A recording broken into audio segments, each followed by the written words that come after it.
Hello, Garland Nixon here, and it is Tuesday morning. That means we're back in sync and we're hanging out with Joti Brar. I've got some great questions for her. Let's talk.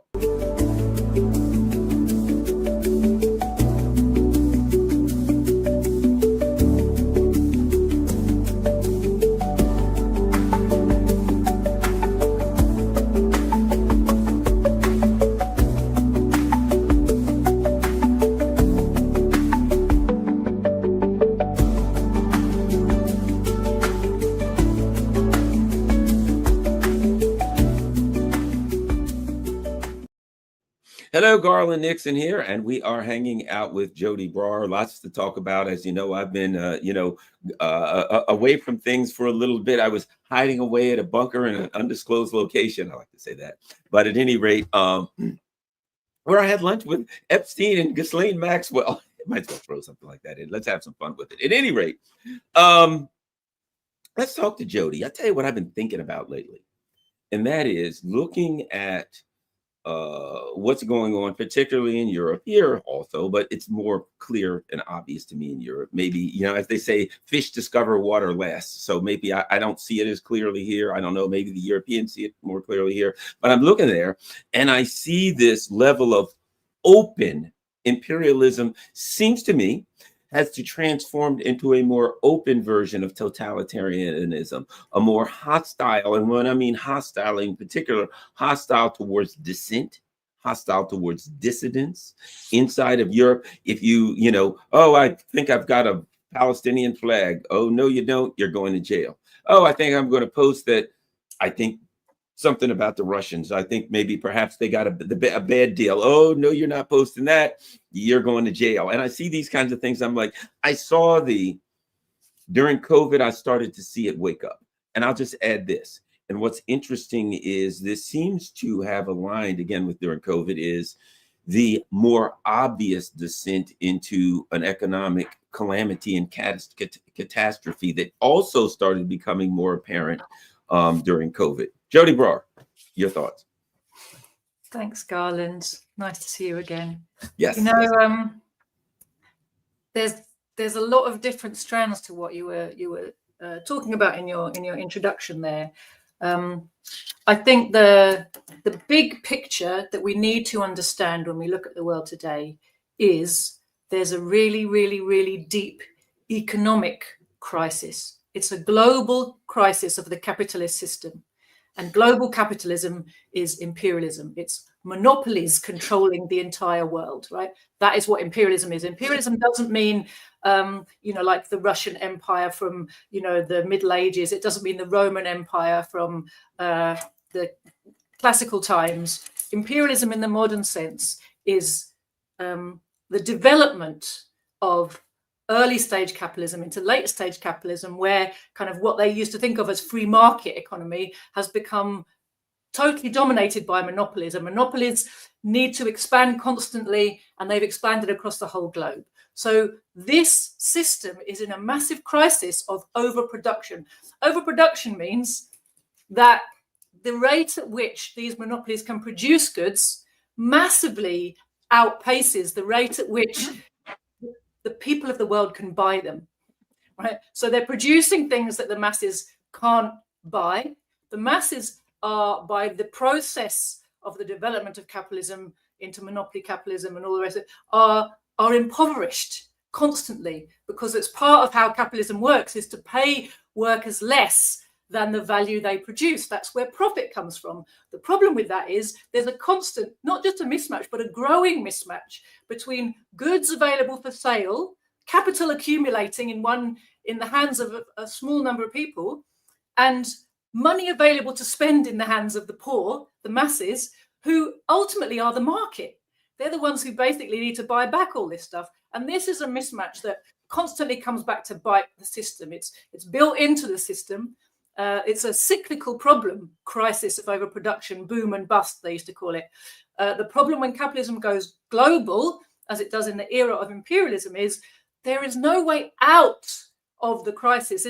Back in the days when Britain was the main capitalist power, every time they had this big crisis, they could find a way to expand out of their crisis which basically meant, I mean, and of course, during the process of the crisis, you know, hundreds of thousands of workers were like starved to death. Right? That's built into capitalism, right? Because there was no one to buy the products, so the workers were thrown out of work and they would starve because they had produced too much. And this is the insanity, the contradiction of capitalism. It produces so much that the people who produced it are forced to starve. You know, that's a new thing in the world stage. You didn't have that in feudalism. You had, when people starved, it was because there wasn't enough. Now we starve because there's too much, and that's a problem that capitalism can't solve. So I'm sorry for going big picture here, but I think it's really important to recognize. So once you have global capitalism, how do you get out of this contradiction where, you know, the markets are glutted, the people can't buy back the products, capital is constantly forced to kind of play tricks and do gambling, there's asset bubbles. All of this is because there's so much capital sloshing around that can't be invested at a profit, and at the same time the masses are getting poorer and poorer and poorer.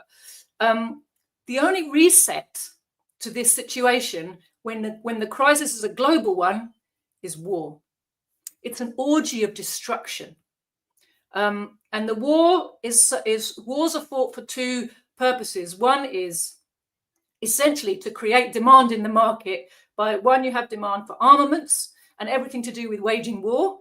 And the second one is you have a demand for reconstruction of everything you've destroyed. So that's one reason for fighting wars, is to bring back demand to the market, to destroy products that have been produced so you can start again, to destroy means of production, factories, you know, farms, whole massive things that a huge amount of labor has gone into. It's unbelievably wasteful, right? But this is required to keep the system going, to keep capitalism going. It's a blood price, right? Think of all the sweat that's gone into producing factories that you then destroy so you can build new factories, right? And people, you know, destroying surplus population, which is what the capitalists endlessly tell us we have, which of course is not true. We don't have too many people, but capitalism can't make use of all the people it's got. That's why it doesn't really mind how many of us it accidentally gets rid of in the course of a massive war, as long as it comes out back on top. So this war is needed to make a reset. The other reason for fighting wars in this situation is to get rid of rivals and to get hold of the resources that at the moment you're not able to loot. So monopoly capitalism is about making maximum possible profit, because the natural tendency of capitalism as it historically evolves is the rate of profit declines. So it's, again, it's something I can't explain it in detail why that is. You have to study Marx a little bit, but basically Marx showed that over time, as capitalism exists and develops, and as productive forces become bigger, you know, now to make a car, it's not a little workshop you need, it's $1 billion factory. And because of the amount of fixed capital in there and the small number of actual wage workers you're exploiting in that factory to make those cars, each car, although you're producing so many more cars than you used to produce with a same amount of labor, each car has less profit, less new value accumulated in it. So the rate of profit falls steadily as history goes on, as capitalism exists in time. And so monopoly capitalism is all about trying to bring back profit so if you have a monopoly of a market, you can set prices artificially high, higher than the value, because no one can argue with you, right? Now, we all know what that's like. You only have to look at your energy bills to understand there's an energy cartel, 3 or 4 big energy providers who basically fix the market between them at an arbitrary level that guarantees them fat profits as opposed to the natural level of profit they would be getting, which is much, much smaller, right? But with a monopoly, they've got you where they want you. And they know that you're a captive market, you need their product, you're going to have to pay whatever they charge you or go without. And you don't really have the option to go without in the modern world. You know, can't really go without fuel. So this is monopoly capitalism. This is why they need wars and why they need what they would call a reset, right? To bring back demand to a market where fundamentally it's glutted and they're not able to sell their goods on a global scale. That is the problem that they're in. So they need war. And they also need austerity at home. They're looking for every way possible to make profit when profits are drying up. This explains the real turning of the screws on the workers everywhere, including at home.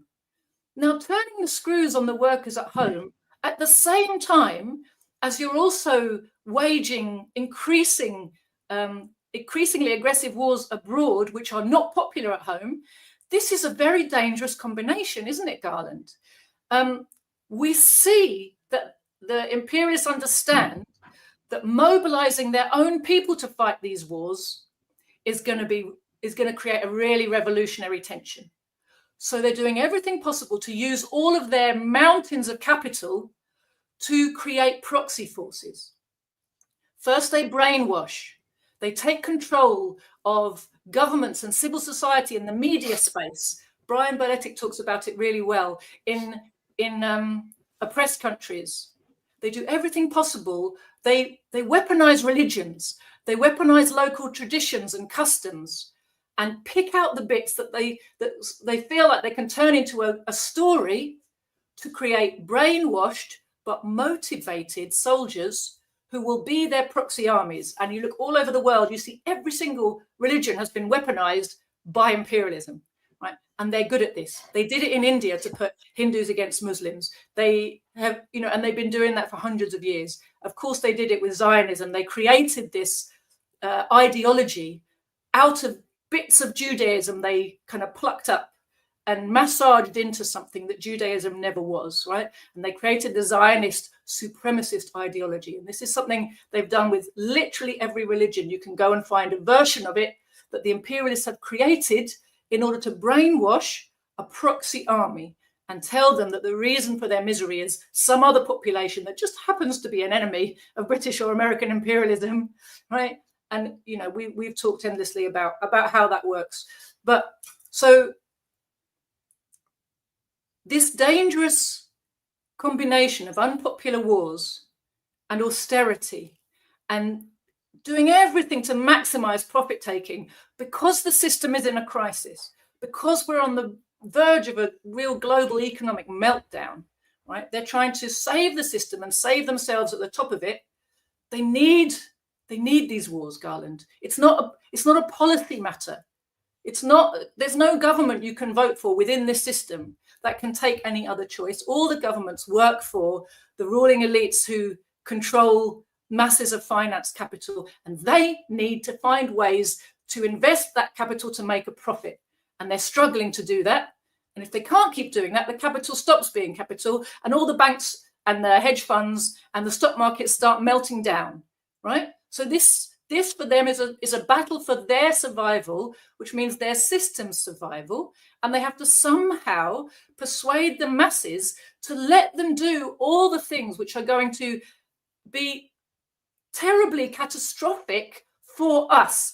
We have to be persuaded to go along with it. Some of us have to be persuaded to vote for it or fight for it.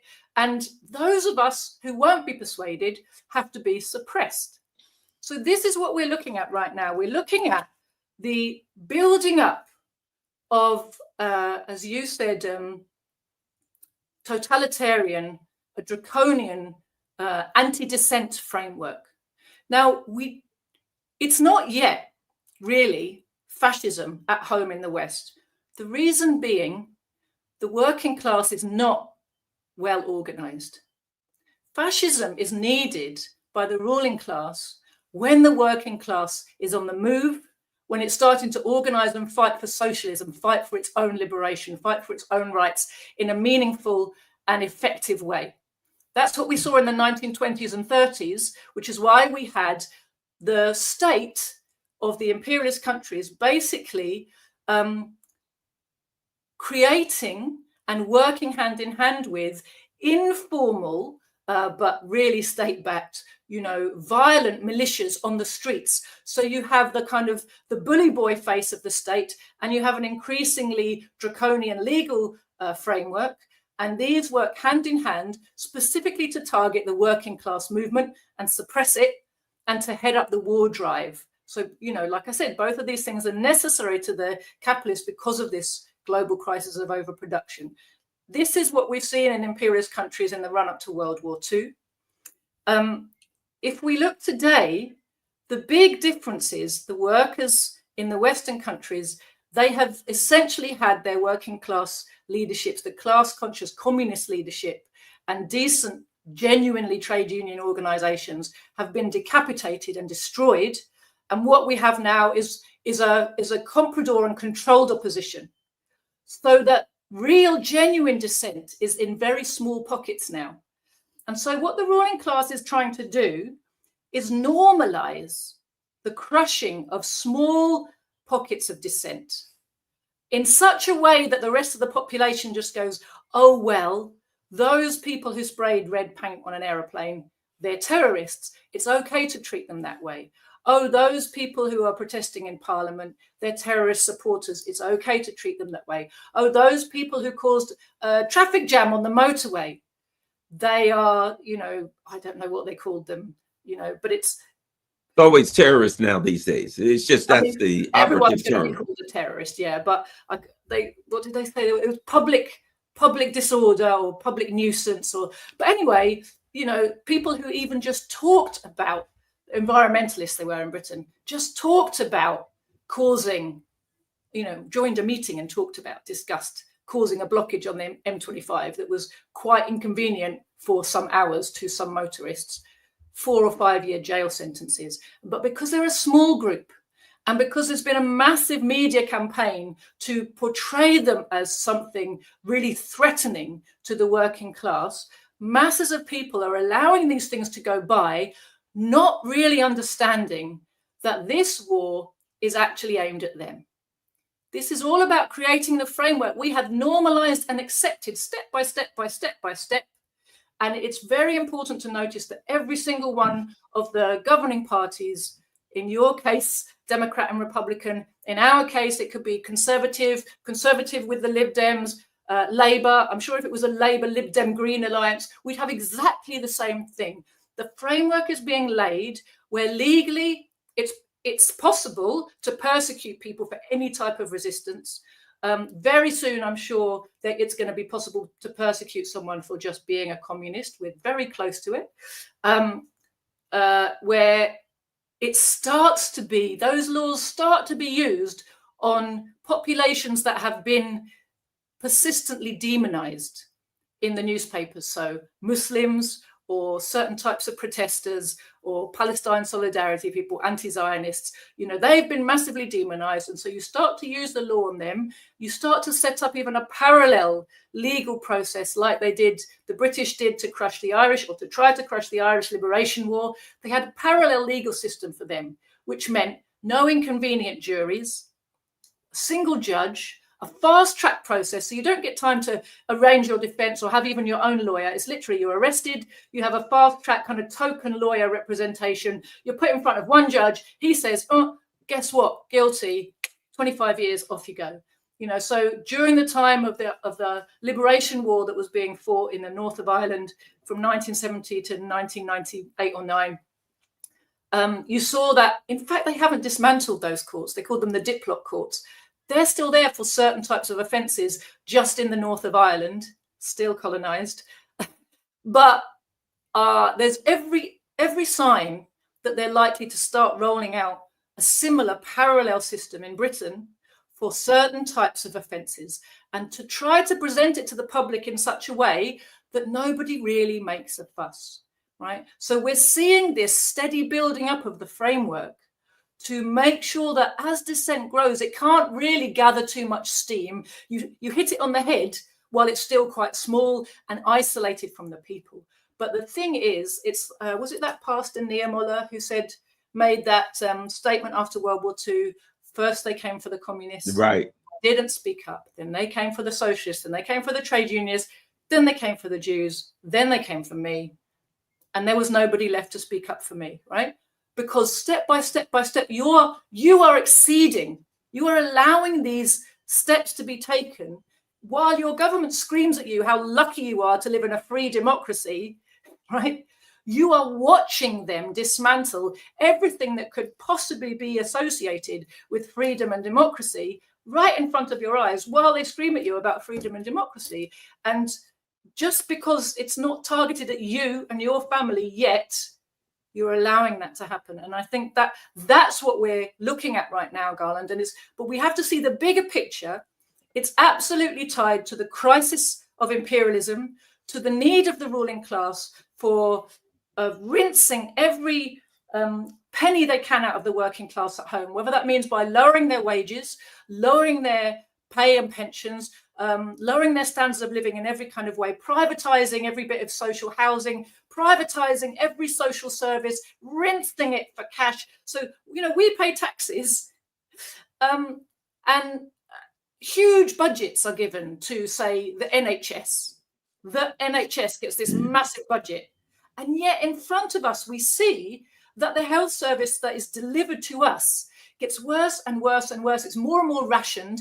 And because it's rationed, actually, in many cases, most of the bits of the health service that you interact with now, what you are able to get hold of is too little, too late, because it's been so rationed. So your experience of the health service is that it's terrible, and yet the budget balloons constantly. So what does that mean? What it means is actually what is called the health budget is a funnel of a whole load of money to a bunch of private corporations for them to make profits out of. And what they deliver for that money is as little as possible. So we no longer have a genuine national health service. It's just been done in such a way that it was hard to see it happening if you weren't really tuned in. There's still a NHS branding, there's still an NHS logo on the door of the clinic or the hospital you go into. And it's hard for you to realize what's been going on, but essentially they've been chipping off bits of the service they could make money out of, from putting a light bulb, into an operating theatre, to the building that you're in, to, the cleaners, to, all kinds of services, radiologists, and mental health workers, and, everywhere there's slicing and dicing and chopping things up and handing over to corporations to make money out. They're only making money because we're giving them, through our taxes, we're giving them guaranteed profits, right? So this is, and let's not forget that in this situation of global monopoly capital, all of these what appear to be separate businesses, there's a service near me called Sirona Health, and they do go around the schools and give vaccinations to the kids. And they also run the mental health service locally. And they also run the walk-in clinics locally. And I don't know what else they do. But all these type of companies that seem to be sort of local and specialized, when you take a step back, what you find out is they're all being bought up by hedge funds, right? So again, everything is essentially a huge machinery to hide from us the fact that a very few huge corporations are rinsing everything in our lives for profit to try to keep themselves going, right? So that they're doing that at home, austerity and rinsing all our services, destroying our services so they can make profits out of them, cannibalizing everything. Did we talk last time about what we found out about the RAF jets? Yes, that the RAF, that there were private corporations owning British military jets and equipment and leasing them back to the British government, which of course is nothing but money laundering. Which is money laundering, which is the public through their taxes paying for a hedge fund to make money out of the armed forces, right? They're doing that with every single thing. You get a letter through your letterbox, to say, we are a local company looking to expand our portfolio of every type of land. And it looks like a little company. You can bet your bottom dollar behind them, there's a hedge fund. It's just the hedge funds, no, it would be unpopular if we realized they're behind all this. They got 1,000 little front companies with pieces of headed paper to write to you as if they're just somebody local, looking to expand their portfolio. Actually, everybody across the country is getting these allegedly local letters, and what they really are is hedge funds buying everything because they have so much capital, Garland, they don't know what to do with it, and they are rinsing the country and the people for every penny they can get. And that is not just national, that is global, right? So we have this, we've got to recognize how these things fit together, that the drive into austerity, the monopolization to an extreme degree, total monopolization, very few huge hedge funds essentially owning the planet, right? Apart from the liberated zones, right? And now let's see why they want to drive to war. Because they need a reset to bring back profitability, to bring back demand for their services so they can invest all that money at a profit. And because there are liberated territories, Garland. China, DPRK, Iran, Russia, Venezuela, Cuba, the Sahel, all the places in the world where they're not currently able to loot and monopolize the way they're doing everywhere else. That is an affront to these people who have all this capital that needs investing, and they haven't got enough opportunities to reinvest that at a profit. And this explains the desperate need of these people to push us into war, to push down on the workers into austerity. They're not able to pay for the kind of nice social democratic programs we had after World War II. They've got to force us to accept the decline in our living standards, to blame one another or blame foreigners for that decline, and to normalize, step by step is what we're seeing. They want to normalize this framework of repression, which they present to us. That's what they're very good at, isn't it? Narrative management. They present this repression to us as if it's somehow to protect us from, you couldn't make it up really, from totalitarianism. Right? This is the crazy language they use. And if I may, before I stop, I just want to quote you something. So in the Czech Republic, they have amended their penal code to specifically include propagation of communism as a crime, right? And while they were, I'm just going to read you something from the interwebs. Give me 2 seconds. While they were doing that, oh, it's over here. So, of course, at the same time, they pretended that it's also fascism that they're after. But we know, looking at Eastern Europe, we know looking all over the world, fascism is not the target of these people, right? It's the working class which is the target. Communism is the target because communism is the representative of the interests of the working class. And everybody needs to know that. Everything you think you know, all the shouty stuff you've had about how awful communism is and who's a communist who really like Joe Biden, or, you know, I've heard the most crazy statements about who's a communist, right? You've been totally misinformed. But they need to criminalize communism. And increasingly that is happening and people are accepting it. But it's an attack on the working class and their ability to fight for themselves independently, to fight for their own liberation, right? So listen to this, right? In the Czech Republic, they've tweaked their penal code. It was already sort of a crime, but now they made it much more explicit. And they've added these adjectives: Nazi, communist, or other. So what did it say? And they talk about that these movements demonstrably aim to suppress human rights and freedoms.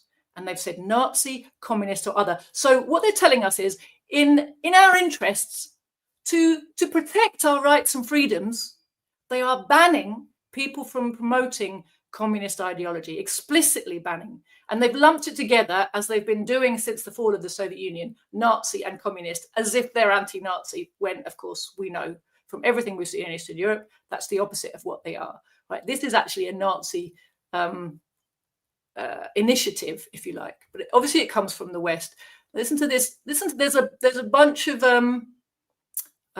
what do you call them, like NGOs or, you know, institutions that have pushed for this.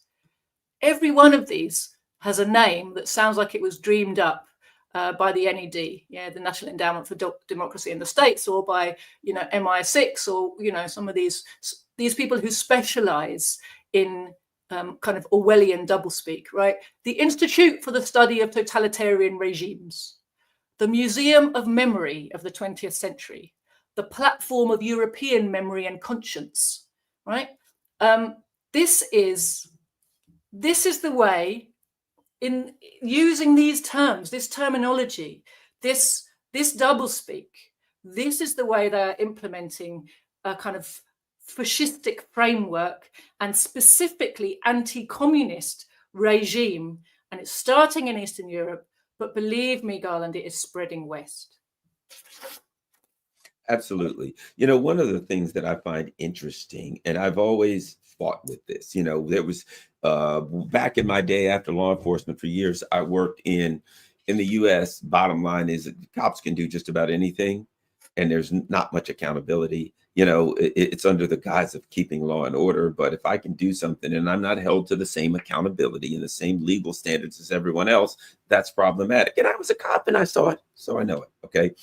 I worked against it. But one of the things that I fought against then was the term, and this is the term that they're so good at: bad apples. There's a few bad apples. The implication is always this: there's no systemic problem. There's a few people or groups within this beautiful system, this wonderful system of perfection that on its own would work perfectly. But there's a few bad individuals or groups of individuals who are screwing everything up. Okay. I see that right here in America. People, I'm a Democrat. What's the problem? The Republicans. I'm a Republican. What's the problem? The Democrats. Or I'm a Democrat. What's the problem? Well, the Democratic Party would be great, but we've got a few people or individuals within our party that are screwing it up. What about the Republicans? It would be great, but we got these rhinos, Republican in name only, and they're the ones screwing up the party. And I always say to people, so you think they should be doing everything else? Yeah, then you're the rhino. They ain't. They're the one who are the real party. And if you think the party should be doing something other than what it is actually producing, if you look at the outcome and you don't understand that the intent is the outcome, you think it should be doing something different, you ain't part of the party. They are. You got it backwards, right? Okay. Then when I say, look what the imperialists are doing, look what the Americans, blah, blah, blah. It's the immigrants' fault. It's the Jews' fault. It's Trump's fault. It's Biden's fault. It's always, I will not accept that I'm watching this system and I'm watching that what this system produces is holy hell for everybody. But I won't say it's the system. There's a group within the system. There's a person within the system. The current president, the president before, Obama did it. No, it was George W. Bush. No, it's Trump now. No, it's Biden. Oh, it's the Democrats. No, it's a part of the Democrats. It's a Republican. It's part. I will never say what this system is producing is exactly what this system produces. It's not corrupt, and it's not being corrupted by someone. It does, and then people say the system needs to fix. You know, the system's not working, and I always say this: the system's working perfectly. You just don't understand what this system's designed to produce. So you're always looking for a way to say there's something wrong with the system, or it's being corrupted by a person or a group or a small group of people or something like this. Your thoughts? Totally, Garland. You know, you've put your finger on quite a few really important narrative constructions with which our ruling class sells their system to us. And unfortunately, we are drilled in a lot of these narratives from tiny. They surround us in all kinds of media, and they're in us so strongly that, and because they're in everybody, it's like you have this kind of groupthink situation where you just have this, you actually have a bunch of imbibed prejudices, right? You haven't looked into all these things yourself, but because everyone around you shares the same prejudice, what you think is, you know. And you think you know it because everybody knows. And the power of everybody knows is very, very strong. And that is something our ruling class has been excellent at creating, is the power of everybody knows, and drip feeding, you know, for example, like you said, you know, the idea that we have democracy, and that democracy is something abstract that you know, by its very essence serves the people. But if you actually understand what democracy is, you know, the first question you have to ask when someone says, my country is a democracy, you have to say, a democracy for whom? For which class? Democracy, it has a class content. And in any particular society, democracy is for a certain class. And at the same time as it's democracy for those people, it is a dictatorship over others. So in a capitalist society, in a bourgeois society, as we would say, democracy is democracy of the bourgeoisie. The bourgeois has a democratic setup. These days, to be honest with you, the people who qualify to be part of the bourgeois democracy have to be so uber rich that even quite a lot of bourgeois are now being excluded from their own democracy, and it pisses them off. And they start shouting about it. A lot of the kind of people who vote for someone like Trump are like smaller bourgeois who find themselves not big enough to be part of the real ruling class democracy, and they're peed off about it. So they shout about, oh, democracy has been stolen from us. And they shout to the workers about that, who know that the system is not democratic for them. So they can mobilize them. But you can't make capitalist democracy be democratic for the working class. The working class are the people who get poorer no matter how hard they work, right? And the capitalist class are the ones who get richer without working, right? So because they own means of production and they can exploit people. You can't have equality between those people. You can't have the same, we see what happens. We see what happens with our, elected representatives. They're bought and paid for by rich people. So you and I, as a voter, what influence do we have in that? What influence do we have? We don't have access to the media to tell people our views. We don't have access to, electoral campaigning. We don't have access to any of it, right? It's a joke to say that this is a democracy for everybody. This is capitalist bourgeois democracy, and it's the dictatorship over the working class simultaneously. Democracy is simultaneously dictatorship, right? And at the time when you can do without dictatorship, you will also be able to do without democracy. People don't really understand democracy is not just about, the majority deciding things. It has a class content, and it is simultaneously a dictatorship of that class that happens to enjoy democracy over those who don't, right? And but people don't know that. They just go, oh, democracy. And they're trained to think of democracy as an abstract kind of universal thing and not to recognize. So who is shouting for more democratic rights, and who are they trying to get them from? Under what conditions are they trying to get them? If you have a society like a capitalist society, which is built on inequality, which creates inequality and makes inequality worse on a daily basis, there is not going to be democracy for the masses. It's not possible, right? So there's that. There's this whole branding and narrative about democracy. There is the anti-communist prejudice.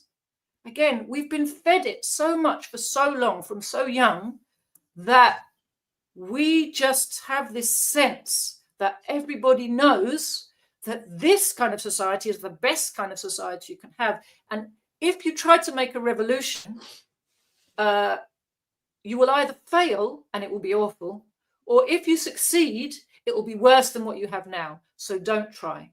And those prejudices, that narrative has been dinned into us so heavily from so young, that people don't feel that it's permissible to think outside the framework of capitalist society. That's why Marxism is such a dirty word, and why we're taught to feel an emotional recoil from Marxism, the same way we feel an emotional recoil. If someone said to you, read Mein Kampf, you go, why would I read that? Right? I don't want to wipe out a whole load of people. I'm not a fascist. I'm not a Hitlerite. Why would I read Mein Kampf? Right? We are taught to have the same reaction to Marxism by our ruling class for a very good reason. Because a Marxist understanding of history helps you see that capitalism is just a stage in the development of humanity, from people who lived in primitive tribal conditions to people of the future who are going to live in an advanced communist society based on much higher levels of production, ability to meet people's needs, much less vulnerability to the laws of nature, right? That we can stand up to and understand weather patterns and, food production and, the laws of the universe, all these type of things that enable us to harness the laws of nature and make them work for us. But on that long march from primitive communism to advanced communism, capitalism is a staging post, and it had a beginning and it is coming to its end, right? And then there's another stage after that, and there's another stage after that, right? This is something that the capitalists, of course, don't want us to understand. Because as soon as we, in the mass numbers, understand, oh, capitalism has basically passed its usefulness to humanity and is now at a point where all it does is soak the world in blood every few years in order to cling on when it should have been swept away, 100 years ago, well, then wouldn't that make more of us ready to get up and organize to hasten the demise of capitalism and bring on the development of socialism, which is our next step on the road towards full future communism? Wouldn't we do that if we understood that properly? So of course we're not allowed to understand that. We have a built-in anti-communist prejudice, a built-in prejudice that says this is the best you can get, don't try for anything better, just accept these things. And within that then they have these narratives like, oh, corruption. They point to a country or a leader and say he's corrupt, that person's corrupt. This is business. Capitalism is corruption. As soon as there is money to be made, profit is not interested in legal frameworks, right? If you've got enough money to buy people off so that that will help your business to grow at the expense of other businesses, that is what you will do. That is what capitalists have always done right from the beginning. They bought people off. The early capitalists bought off King Henry VIII, right? They set him above. How did we have an absolute monarchy in Britain and in France? The capitalists, the growing capitalist class of that time, which was growing inside the feudal system, enabled the king to become higher than the rest of the feudal nobles by a large degree, because they backed him up with lots of money. And you had the situation there that enabled what was called the absolute monarchy of the kind of Tudor times in Britain. But that was brought about because essentially the king was like a figurehead then. He was a kind of a balancing act between the feudals and feudalism on one side and rising capitalism on the other hand. And the capitalist class put Henry in that position because then they were able to get favors because he was an absolute monarch, but they were paying for him to be an absolute monarch. So he would give them favors, monopolies. He granted them monopolies to develop bigger business. What's that if not corruption? The beginning and the end of business practices do what will bring you a business advantage. Of course, bribery and corruption are part and parcel of that. There's no getting away from it whatsoever. Where you have the market, where you have production for profit, you will have bribery and corruption. It's absolutely built into the system. The question is just the scale. And actually, in advanced capitalist countries, what they've been masters of is putting the scale on such a level that the ordinary person doesn't really see it. So they've kind of moved the corruption from being at the local level, where you go down the cop shop and give a tenner to the local inspector, and he looks the other way while your kid gets away with, I don't know, a speeding offence or something, which in lots of countries where capitalism is not so developed, that's the level where the corruption is. And everyone goes, but that's like, it's annoying. It's like a hindrance to good business that you can't just every day you've got to be paying 1,000 petty officials just to go down the road. So they move corruption from that level to a higher level where it's just better hidden, right? But the number of scandals we endlessly have about, and we're always surprised, oh my goodness, cash for questions in Parliament, oh my goodness, MPs getting backhanders, oh my goodness, but you don't even have to give MPs backhanders. You just promise them a career as a CEO of your company once they're out of office.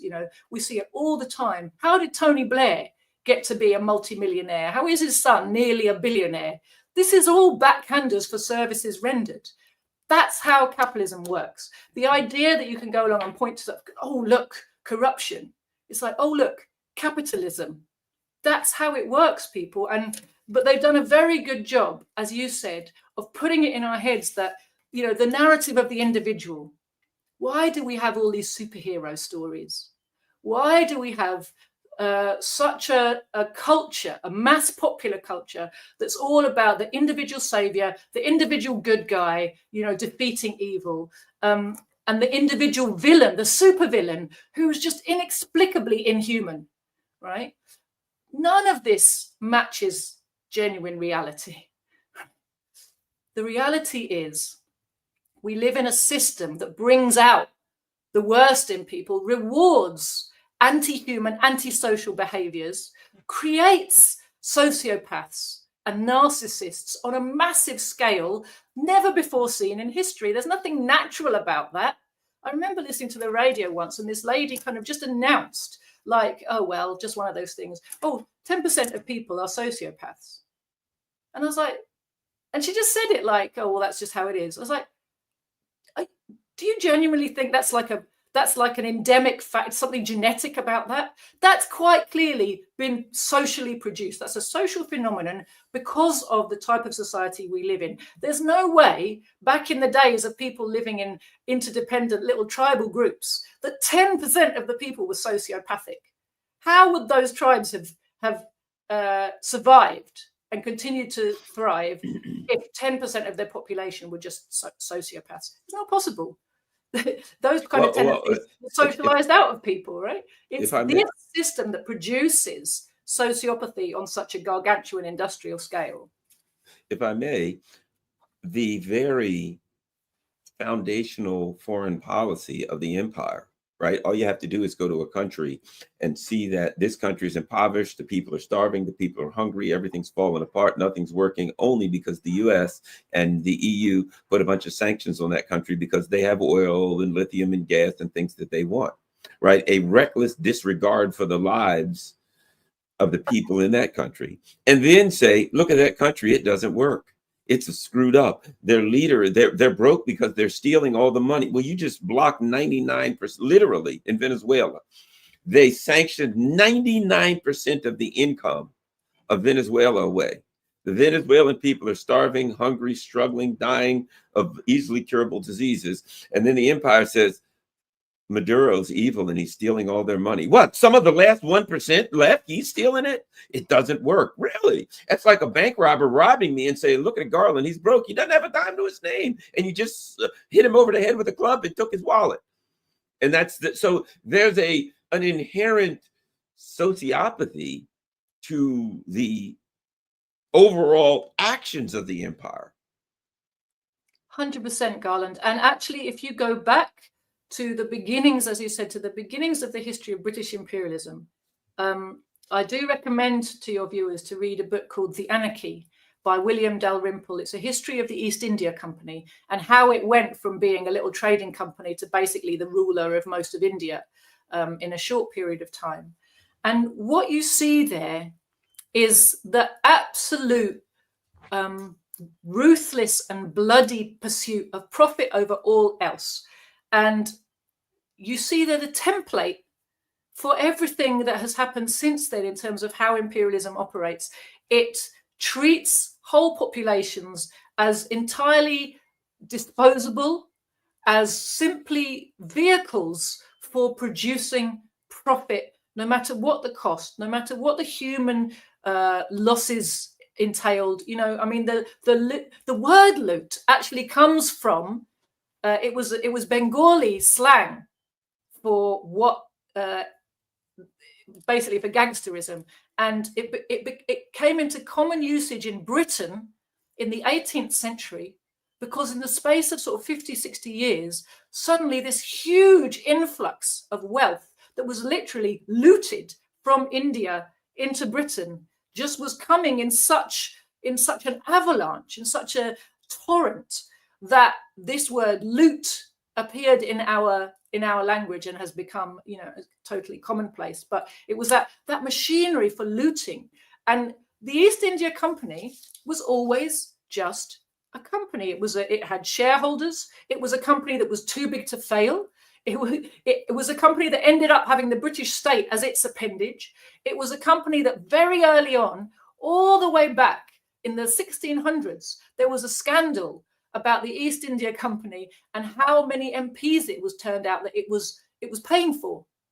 It was paying for half the House of Commons, right? Which meant that when it needed the British state to do something, it could always get its way because half the MPs were dependent on bribes and corruption from the East India Company for their nice lives, right? So this system of pay for the MP to be in your back pocket so that the state basically serves the interests of the monopoly corporation goes way back to the beginning of monopoly corporations and the beginning of bourgeois democracy, and all of that. You know, it's absolutely built into the way the imperialists see themselves as kind of Svengalis who can just move people about and they see stuff and they go, oh, I'd like that. That will make me a nice profit. How can I get it? How can I? And, you know, so think about, like, if you go to Oxford University, it's a town that's been built on the back of this university.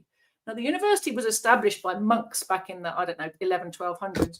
But through the late Middle Ages and the bourgeois period, it's been a center of collecting information about the world. For the love of knowledge, no chance. Collecting information. So you have all these specialists, all these people who love Arabic culture, who love Indian culture, who love African cultures, who find out, who learn the languages, who learn the culture and the customs and get themselves really embedded and become real lovers and enthusiasts for all this stuff they're learning about.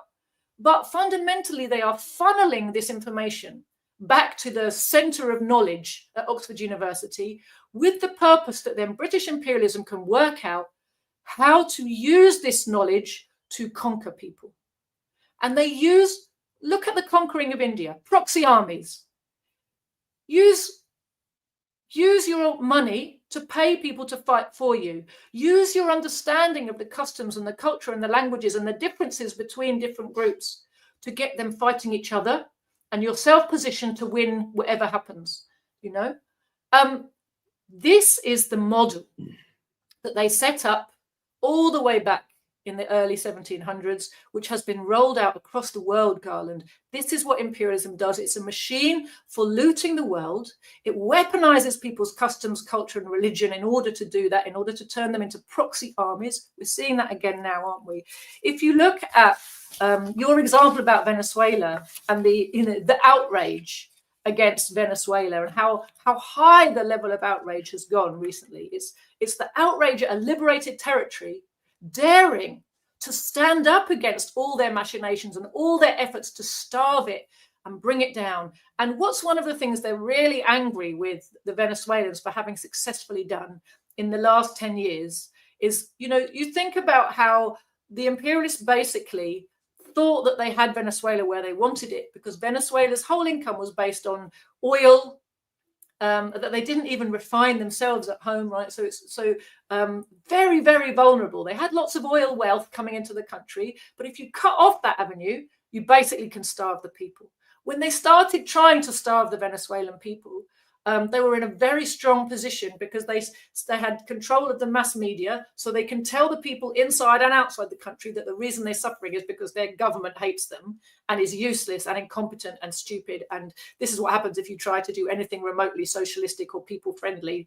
Don't be so ridiculous. Give it back to the monopolies who know what they're doing.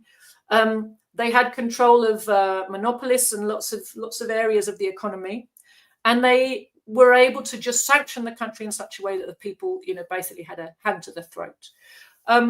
What the Venezuelans have done is said, yes, this is really hard. Yes, you are strangling us. Yes, we are suffering, but we will not submit. We don't want to go back to how things were before Chavez. We don't want to go back to being, you know, essentially like Niger, where actually all the profits from the oil go to the USA and a tiny little trickle comes to, you know, a comprador ruling class here, and the masses are absolutely destitute, and the worst kind of exploitation for the most vicious and rapacious imperialist exploitation and abuse. What one thing among many that the Maduro government has done, which has earned President Maduro the absolute hatred and vilification of the West, is they have built up their native food industry. Where 10, 15 years ago, they were importing, 95% of their food from outside. Now they're importing less than 5%. And what that means is they're feeding their people. Now, one thing the imperialists hate is a population that can support itself with its own energy, its own food, right? And which can protect its own media space.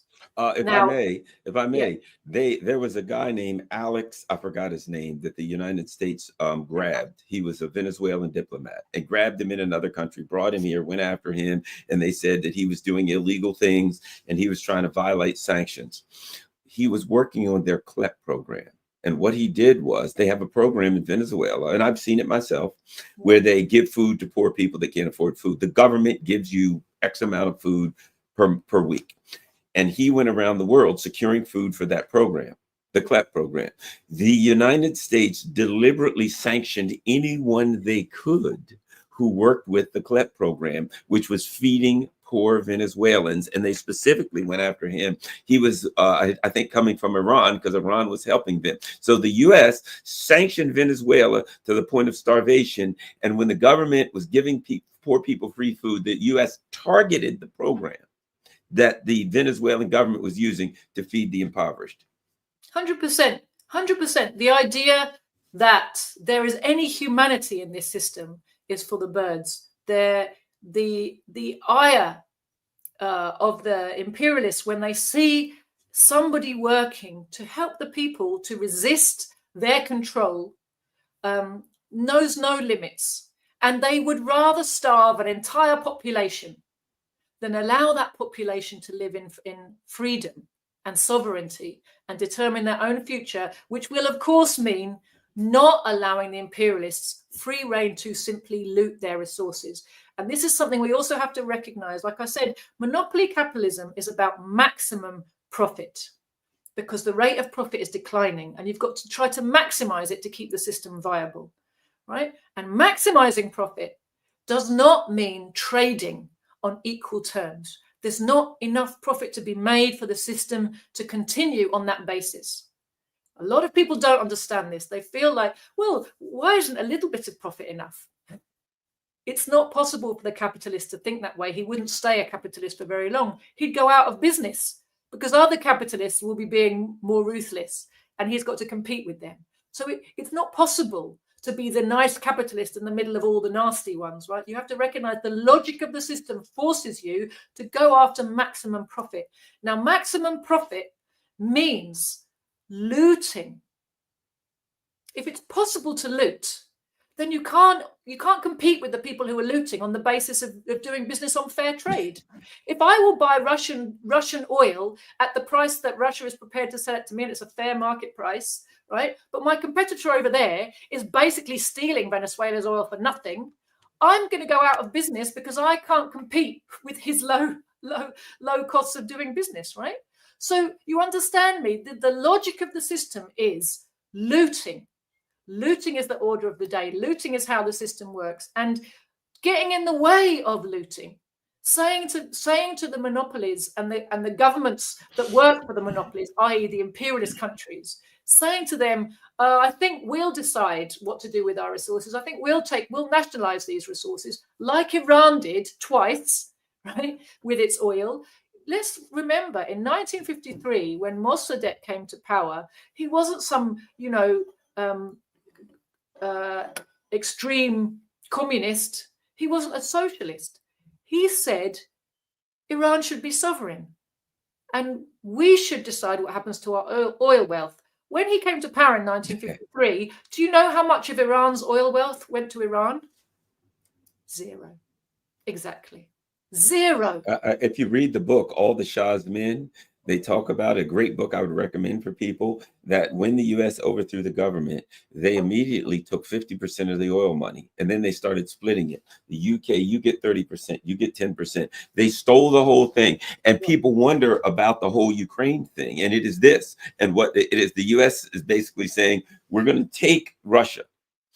England, you get this much, 20%, France, you get this percent, and it bails them all out because they've lost everything. And that's the whole Ukraine thing, and that's the whole business about, we must break and balkanize Russia up. It's not that they want the land, like, oh, well, I want more land. Why would anybody want to take more land and more people on their liability sheet? Absolutely nobody wants that. But the people get starved or genocided, and you then divvy up the loot. Well, Joti, I've got to run. I got a very short window here. I got to do an interview. But this was wonderful, as always. Horrifying, scary, frightening, but wonderful to learn. And I really appreciate that. Tell everybody where they can find you and follow all of your stuff. For sure. Thanks, Garland. So You can follow me on Telegram. It's just my name, Joti Brar. I have a channel there. Our party has a channel there, The Communists, with an S. This is our website, thecommunists.org. Please do sign up and follow our work there. Please do look at our Marxist education program that's on our website. It's very important to start to become part of the solution and not just a bystander, right? Very important that we are training the forces necessary to achieve liberation. And on that note, I would also ask people, check us out on Proletarian TV on YouTube, because there's a whole load of presentations on loads of topics. And if you can subscribe physically to our newspapers, you just go to the shop on our website. You can get them there. Physical literature, if you can afford it, is always better than reading online. It goes in, lasts longer, and it's a more resilient format. So wonderful, wonderful. Thanks, everybody. Follow me on Rockfin, Telegram, Rumble, all that kind of stuff, Patreon, whatever the case may be. Additionally, make sure you share this on all your social media platforms. Joti, and look forward to talking to you again next week. All right, guys, we'll talk to you soon. Have a great day.